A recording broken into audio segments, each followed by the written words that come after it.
In 2006, Staffordshire County Council needed to find a way to help their ageing population, some of whom suffer from dementia, to live independently in their own homes.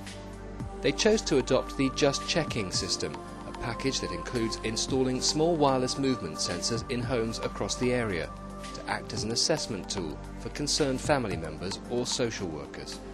Staffordshire has a population of about 800,000 people, of whom around 20,000 people we estimate to have dementia. That number is likely to rise in the next few years to about 24,000. We have a programme called Changing Lives, which is aimed to support people to live the life they choose in their own homes for as long as possible, and we want to help them achieve that. Our previous models of care were unsustainable. They were mainly building based, and we had a lot of people in long-term care. What we're trying to do now is support people to live in their own homes, which is what they say they want to do.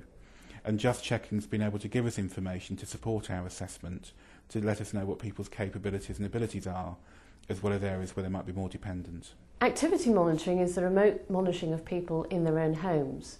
Staffordshire County Council has used it to assess and plan the care of people with dementia. Because the system gives a much clearer picture of how somebody is operating in their home, it allows them to concentrate on that person's capabilities and then assist them to stay at home.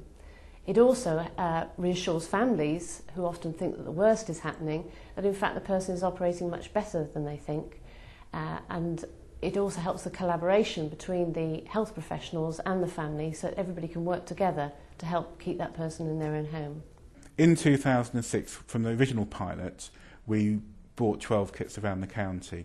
Now we have about 40 kits being used in our access teams, our wellbeing teams for older people, young people with disabilities, and our enablement team. And it's certainly helping us achieve the goals of our Changing Lives programme, which is to support people living in their own homes for longer. We've done 130, 140 assessments in total. The number's growing every week.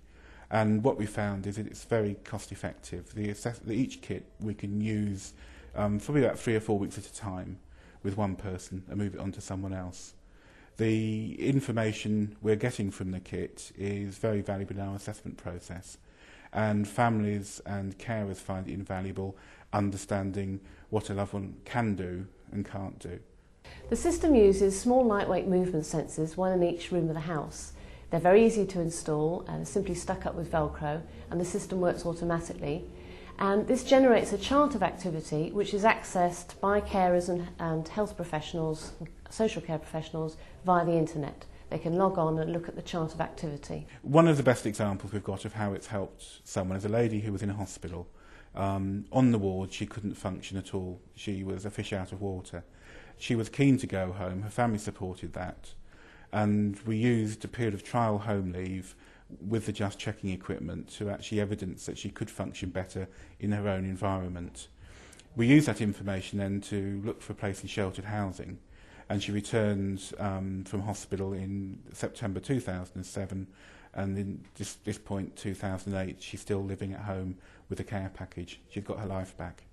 There are ethical considerations with this kind of technology, but it can be a lot less intrusive than other interventions which we already make. For example, if you've got memory problems, it's quite intrusive to have home care workers coming into your house 3 or 4 times a day when you can't remember who they are. We're not really concerned with great detail, we're not looking at exactly how many minutes somebody spends in the bathroom. We're just looking at general daily patterns, lifestyle monitoring. And we find that in effect this type of technology gives the person with dementia a voice, a way of expressing, a new way of expressing what their capabilities are, and in effect a voice then in the planning of their care. As a council, we're moving much more to a preventive agenda, still supporting people at a point of crisis, but working with people, service users and carers to avoid crises developing. And as such, Just Checking gives us valuable information about how we can offer the most appropriate support at the most appropriate time to let people live an ordinary life in an ordinary home, in an ordinary street. The Department of Health recently looked at 20 of Staffordshire's cases and analysed what the outcomes had been as a result of using Just Checking. So of 20 people who there was a very high or medium risk that they would move into residential care, 15 remained in the community after the assessment with Just Checking. And of those 15, The cost savings range from between £600 to £3,000, an average of about £1,200 per case. And many of those cost savings are ongoing because the cases are ongoing. So if Staffordshire can make that level of savings, it enables them to stretch finite social care budgets over more people. Our relationship with Just Checking has been a very strong one. I think we're one of the first councils to adopt Just Checking, and we've seen the system develop and mature, and very good communication between our teams. Because it's been simple to use, social workers and assessors enjoy using it. Families can understand it. It's easy to fit, easy to install, and easy to explain. As for the future, we're now using it with our housing colleagues and our community psychiatric nurse colleagues, and we're starting to see it being used much more widely across the community as part of everyday assessment. From the original pilot in 2006, we bought another 12 kits and had them used around the county. We now have almost 40 kits used in all the teams around the county. And as part of our Changing Lives programme, it's helping us focus on people's independence and their abilities rather than dependencies, and helping us to achieve people's aims of living in their own homes for longer.